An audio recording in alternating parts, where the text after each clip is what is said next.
బెంగళూరు వేదికగా జరిగినటువంటి rave party 3 రాష్ట్రాల్లో సంచలనంగా మారినటువంటి నేపథ్యంలో అసలు రేవ్ పార్టీ అంటే ఏంటి, రేవ్ పార్టీలో అర్ధరాత్రి ఏం జరుగుతోంది, రేవ్ పార్టీలో యువతలు ఏం చేస్తారు అనేది అందరికీ ప్రశ్నార్థకంగా మారినటువంటి నేపథ్యంలో ఈ అంశం మీద క్లారిటీ ఇచ్చేందుకు ప్రస్తుతం మనతో పాటు ఉన్నారు ప్రముఖ సినీ క్రిటిక్ దాసర్ విజ్ఞాన్. ఆయనతో మాట్లాడదాం. విజ్ఞాన్ గారు నమస్తే. నమస్తే. బెంగళూరు కేంద్రంగా జరిగినటువంటి రేవ్ పార్టీ 2 తెలుగు రాష్ట్రాలతో పాటుగా కర్ణాటకలో కూడా సంచలనం రేకెత్తించింది. ఈ నేపథ్యంలో అసలు రేవ్ పార్టీ అంటే ఏంటి, రేవ్ పార్టీలో అర్ధరాత్రి సమయంలో ఏం చేస్తారు, రేవ్ పార్టీలో అమ్మాయిలు యువతులు ఎందుకు ఉంటారు, వాళ్ళు ఏం చేస్తారు అనేది ఇప్పుడు సర్వత్రా చర్చనీయాంశంగా మారింది. అసలు మీ విశ్లేషణ ఏంటి, రేవ్ పార్టీలో ఏం జరుగుతుంది? యాక్చువల్లీ బెంగళూరులో జరిగిన పార్టీకి సంబంధించి ఫస్ట్ చెప్దాం. బెంగళూరులో జరిగిన పార్టీ ఏంటంటే ఈ ఆర్గనైజ్ చేసినటువంటి వాసు ఎవరైతే ఉన్నారో ఇతను వీళ్ళందరికీ పార్టీస్ ఎంకరేజ్ చేస్తాడు. మీకు చాలా అర్థమయ్యేలా సింపుల్గా చెప్పాలి అంటే ఒక చిన్న ఎగ్జాంపుల్, చికోటి ప్రవీణ్ ఉన్నాడు. ఎవరైతే క్యాజినోలు ఆడే వాళ్ళందరూ ఉంటారో వాళ్ళందరిని ఒక గ్రూప్గా చేర్చుకొని రకరకాల లొకేషన్స్కి తీసుకెళ్ళి వాళ్ళని ఆడిస్తా పాడిస్తా వస్తాడు. ఫ్రెండ్ అలాగే మన థాయిలాండ్కి వెళ్ళాడు, దొరికాడు. న్యూస్ అయింది కాబట్టి అందరికి అర్థమయ్యేలా చెప్పాలనుకున్నా. దానికి రేవ్కి సంబంధం లేదు, బట్ ఒక చిన్న ఎగ్జాంపుల్.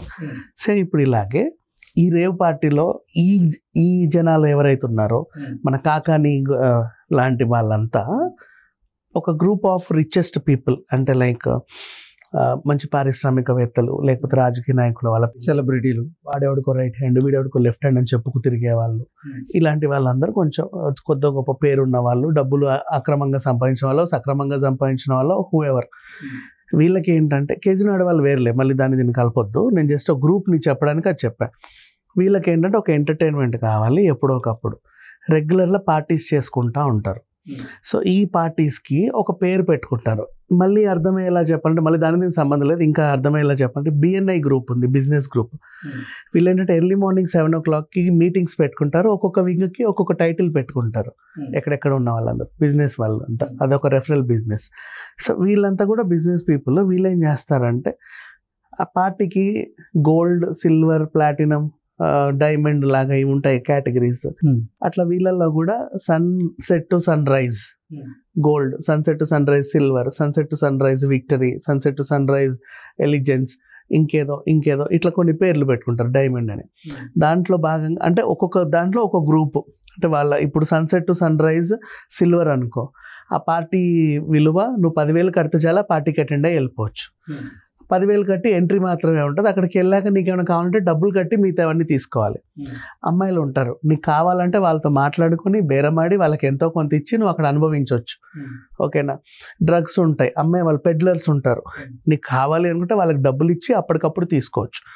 మందు ఉంటుంది, కావాలంటే వెళ్ళి తీసుకోవచ్చు, నీ ఎంట్రీ మాత్రమే. ఇప్పుడు వీళ్ళు చేసిన విక్టరీ ఏంటంటే 50 లక్షలు. దీంట్లో ఈ ప్యాకేజ్లో నీకు ఏమొస్తుంది అంటే 30 మంది యువతుల్ని పెట్టారు. నీకు నచ్చిన అమ్మాయితో నువ్వు ఎంజాయ్ చేయొచ్చు, అండ్ నీకు ఎంతమంది నచ్చితే అంతమందితో నువ్వు ఎంజాయ్ చేయొచ్చు.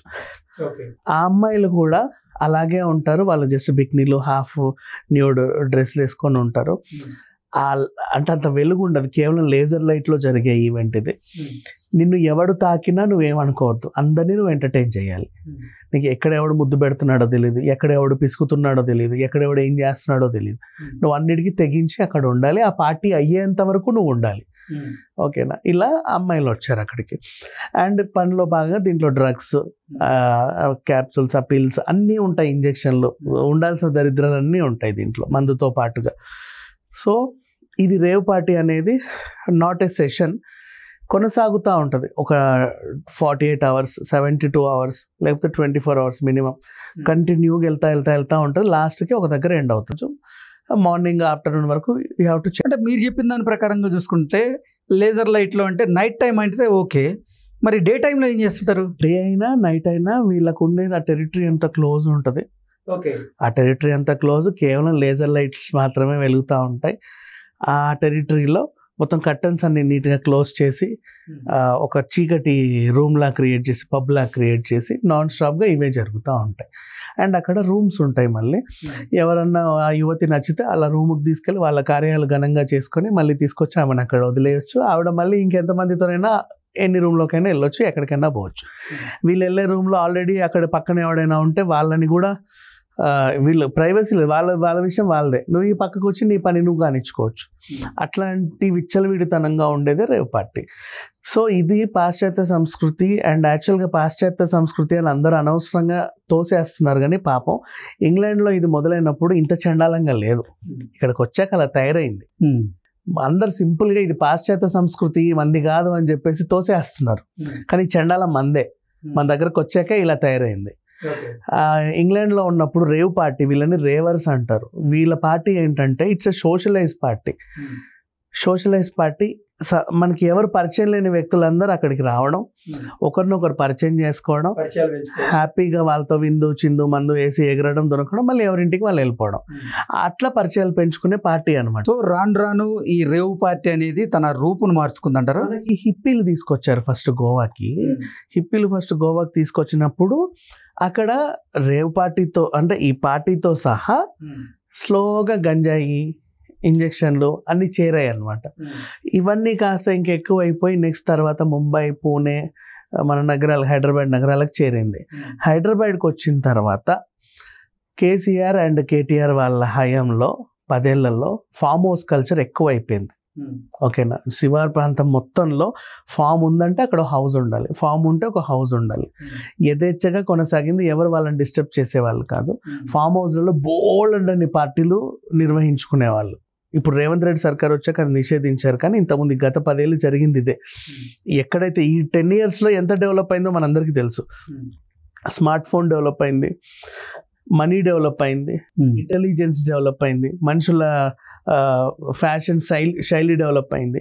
ఈ డెవలప్మెంట్ అయ్యే ఈ 10 ఏళ్లలో హైదరాబాద్లో కూడా చాలా మార్పులు వచ్చాయి. చాలామంది శాలరీస్ పెరిగాయి, ఐటీ బాగా ఇంప్రూవ్ అయింది. ఈ టైంలో మన తెలంగాణకు వచ్చిన తర్వాత, మన హైదరాబాద్కి వచ్చిన తర్వాత విచ్చలవిడితనం ఎక్కువ అయిపోయి సినీ తారలని వాళ్ళని వీళ్ళని ఎరగా వేసి అక్కడికి ఈ 30 మంది ఇప్పుడు బెంగళూరు రేవ్ పార్టీలో దొరికిన అమ్మాయిలందరూ కూడా మమ్మల్ని తీసుకొస్తే వచ్చామని మాకేం తెలియదు అంటున్నారు. ఇలా తీసుకొచ్చి అక్కడ వదిలేస్తారు ఆట వస్తువులాగా. వాళ్ళ పేమెంట్లు వాళ్ళకు ఉంటాయి. సో రేవ్ పార్టీ పేరు చెప్పి వ్యభిచారం చేస్తున్నారు, డ్రగ్స్ తీసుకుంటున్నారు, పరిచయ వేదికగా అది మారుతుంది. పరిచయం కాదు, ఇంకా ఇక్కడ పరిచయం లేదు. ఇంకా పరిచయం ఎప్పుడో వెళ్ళిపోయింది. అసలు రేవర్స్ కి సంబంధమే లేదు. ఇక్కడ ఈ గ్రూప్ ఆఫ్ బిజినెస్ పీపుల్ ని తీసుకొచ్చి వాళ్ళకి అమ్మాయిల్ని ఇచ్చి చాయిస్ ఆఫ్ పీపుల్, నీ ఇష్టం. 30 మంది అమ్మాయిలు ఉంటారు, నువ్వు ఎవరితోనన్నా నీకు నచ్చినంత సార్లు నువ్వు 30 మందిని కూడా అనుభవించవచ్చు, నీ ఇష్టం. అంటే రేవ్ పార్టీల్లో కేవలం వ్యభిచారం మాత్రమే జరుగుతుందా? ఈ డ్రగ్స్ కూడా తీసుకునే వాళ్ళు కొంతమంది ఉంటారు కదా. ఈ అమ్మాయిల్ని ఎర్రగా వేసే వీళ్ళని తీసుకొస్తారు. వాళ్ళ మెయిన్ డ్యూటీ ఏంటి? ఒకేసారి 2 రోజుల్లో 3 రోజుల్లో 30 మంది అమ్మాయిలను అనుభవించాలి వాడు. అర్థమైందా? అదొక బంపర్ ఆఫర్ వాడికి. సో అట్లా డబ్బులు పెట్టి ఒక రాజ్యం ఎత్తుకొని వచ్చాడు. ఎలాగో వచ్చాడు కదా, ఈ 2 రోజులు 3 రోజులు ఏంటంటే దానితో పాటుగా డ్రగ్స్, మందులు, గిందులు అన్నీ ఉంటాయి. ఎవడు అలవాటు ఎలా ఉంటే వాడు అన్నీ చేసుకోవచ్చు. ఎందుకంటే ఇది ప్రైవేట్ పార్టీ. నేను అడిగేవాడు లేదు, నీకు నొప్పించేవాడు లేడు. ఈ రకంగా జరిగే పార్టీ అనమాట. సో ఇదే రేవ్ పార్టీ. ఇక్కడ బెంగళూరులో జరిగిన రేవ్ పార్టీకి